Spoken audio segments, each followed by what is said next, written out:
আসসালামু আলাইকুম, সবাইকে স্বাগতম এই ভিডিওতে। এই ভিডিওতে আমরা শিখব অ্যাকাউন্টিং সফটওয়্যার কুইকবুকসে কিভাবে পারচেজ অর্ডার তৈরি করতে হয়।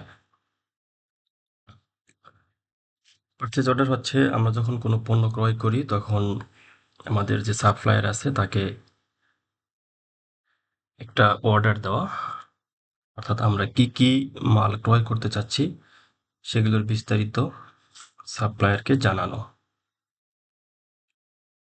আমরা পারচেজ অর্ডার দুইভাবে করতে পারি, একটা হচ্ছে এই নিউ এখানে এসে, আবার হচ্ছে এখানে খেয়াল করুন এই যে এক্সপেন্স, এই মেনু থেকে আমরা এক্সপেন্সে আসবো, আসার পরে হচ্ছে এই যে পারচেজ অর্ডার।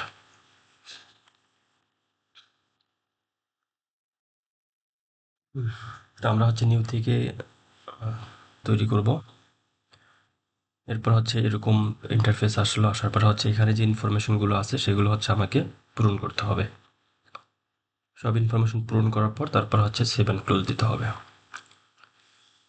তো এখানে যে ইনফরমেশনগুলো আছে এর ভিতরে হচ্ছে সাপ্লায়ার, তারপর হচ্ছে email, mailing address, ship to হচ্ছে আমার পণ্যটা কোথায় ডেলিভারি হবে, যে শিপিং অ্যাড্রেস। এরপর হচ্ছে পার্সেলের ডেট, ডিউ ডেট, তারপর হচ্ছে লোকেশন, এরপর হচ্ছে ইনভেন্টরি আইটেম বা সার্ভিস ক্যাটাগরি, এরপর হচ্ছে ইউর মেসেজ টু সাপ্লায়ার, অর্থাৎ আপনি সাপ্লায়ারকে কোনো মেসেজ লিখতে চাইলে এখানে লিখতে পারেন। তারপর হচ্ছে মেমো, আপনি কোনো নোট লিখতে চাইলে লিখতে পারেন। এরপর হচ্ছে অ্যাটাচমেন্ট, কোনো অ্যাটাচমেন্ট দেওয়ার প্রয়োজন হলে আমরা এখানে অ্যাটাচ করে দিতে পারি, অর্থাৎ কোনো পণ্যের ছবি যদি আমরা অ্যাড করতে চাই তাহলে আমরা এভাবে অ্যাড করতে পারি। তো আমরা হচ্ছে এই ড্রপ ডাউন মেনুতে ক্লিক করবো, এরপরে হচ্ছে আমার সাপ্লায়ারের লিস্ট আসবে, যেটা হচ্ছে আমার আগে থেকেই অ্যাড করা আছে। তো আমি হচ্ছে উইলিয়াম লি এই সাপ্লায়ার সিলেক্ট করলাম, যে এর থেকে হচ্ছে আমরা পণ্য কিনবো। এরপর হচ্ছে মেইলিং অ্যাড্রেস চলে এসেছে অটোমেটিক, কারণ আমি যখন হচ্ছে সাপ্লায়ার অ্যাড করেছিলাম তখন মেইলিং অ্যাড্রেস এবং মেইল মেইল এবং হচ্ছে মেইলিং অ্যাড্রেস দুটো একসাথে অ্যাড করেছিলাম আর কি। এরপর হচ্ছে শিপ টু এখানে দেখেন আপনার কাস্টমারের নেম চলে আসছে, তো এটা দরকার নেই কাস্টমার বা সাপ্লায়ার। যাই হোক, আমার হচ্ছে ইম্পর্টেন্ট শিপিং অ্যাড্রেস, অর্থাৎ প্রোডাক্টটা কোথায় ডেলিভারি হবে আপনি চাইলে এখানে লিখতে পারেন।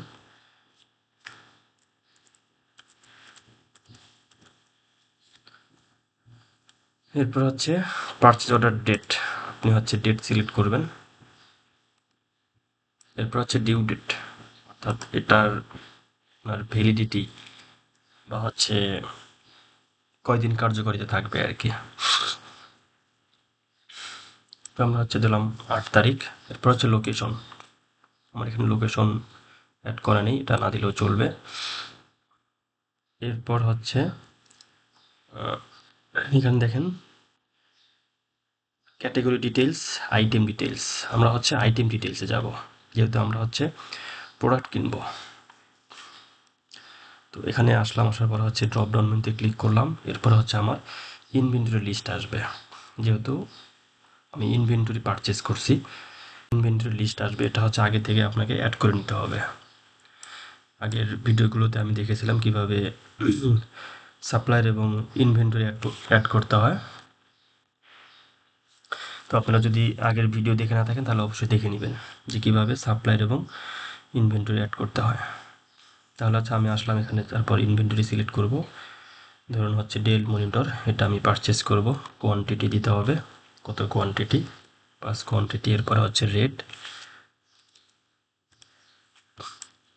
এরপর হচ্ছে অ্যামাউন্ট, এরপর হচ্ছে ভ্যাট 20% বা হচ্ছে যে পার্সেন্ট ভ্যাট থাকে সেটা দেবেন আপনারা।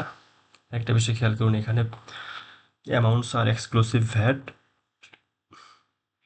ইনক্লুসিভ ভ্যাট বা নো ভ্যাট, অর্থাৎ আপনাদের যে টার্মস অ্যান্ড কন্ডিশন থাকবে সেই টার্মস অ্যান্ড কন্ডিশন অনুযায়ী এটা পূরণ করবেন। এক্সক্লুসিভ হচ্ছে এই রেটের ভিতরে আর থাকবে না, ট্যাক্স থাকবে না। ইনক্লুসিভ হচ্ছে ট্যাক্স থাকবে, আর নো ভ্যাট হচ্ছে এই প্রোডাক্টের জন্য কোনো ভ্যাট প্রযোজ্য নয়।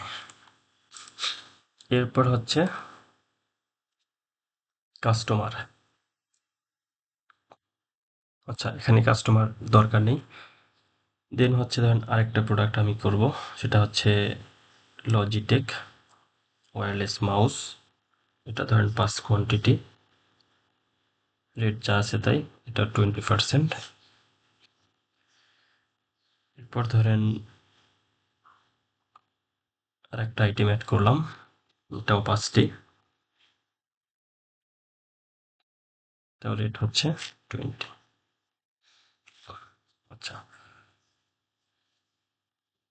অর্থাৎ আমরা যতগুলো আইটেম ক্রয় করব সবগুলো আইটেম সিলেক্ট করব আমরা, সবগুলো 5টি 5টি করে দিচ্ছি আমরা।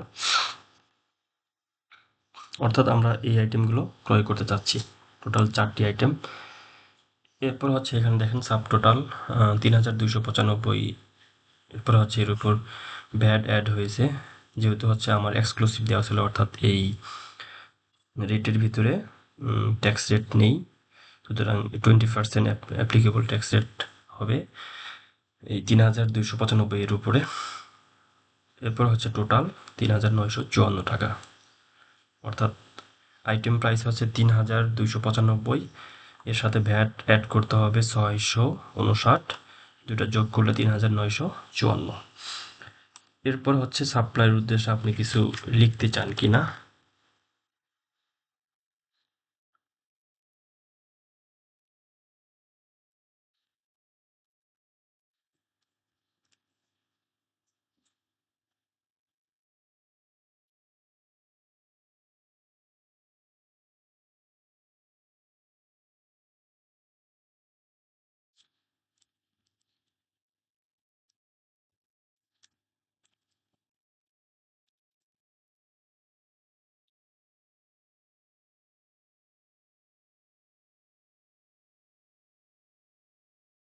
তো আমরা একটা মেসেজ লিখে দিলাম, please supply the materials as urgent.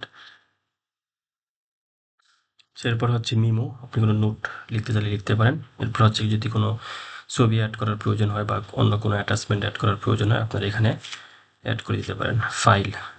আচ্ছা, এরপর হচ্ছে আমরা এখানে খেয়াল করুন সেভ অ্যান্ড ক্লোজ, আর এখানে একটা ড্রপ ডাউন মেনু আছে, save and new, save and send, save and submit for approval.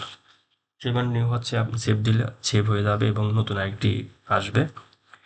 Save and send হচ্ছে সেভ হবে এবং হচ্ছে সাপ্লায়ারের কাছে এটা চলে যাবে, অর্থাৎ মেইলের মাধ্যমে চলে যাবে, যেহেতু আমার হচ্ছে মেইল অ্যাড্রেস আগে থেকে অ্যাড করা আছে।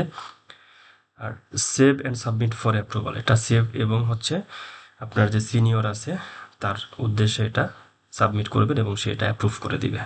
যাই হোক, আমরা সেভ অ্যান্ড ক্লোজ দিচ্ছি। আমাদের পার্সেল অর্ডারটা তৈরি হয়ে গিয়েছে, আমরা এখন দেখতে চাইলে দেখতে পারি।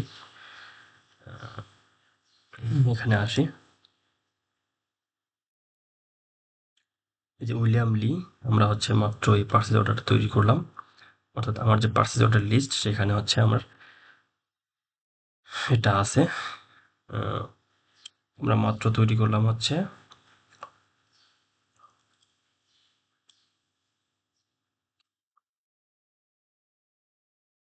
3995।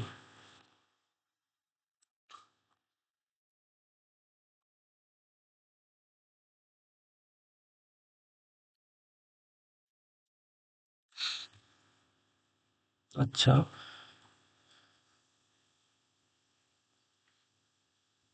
এই যে 3295, সরি 3295, এই পার্সেল অর্ডারটা 3295। আচ্ছা, এই ছিল পুরো ভিডিও।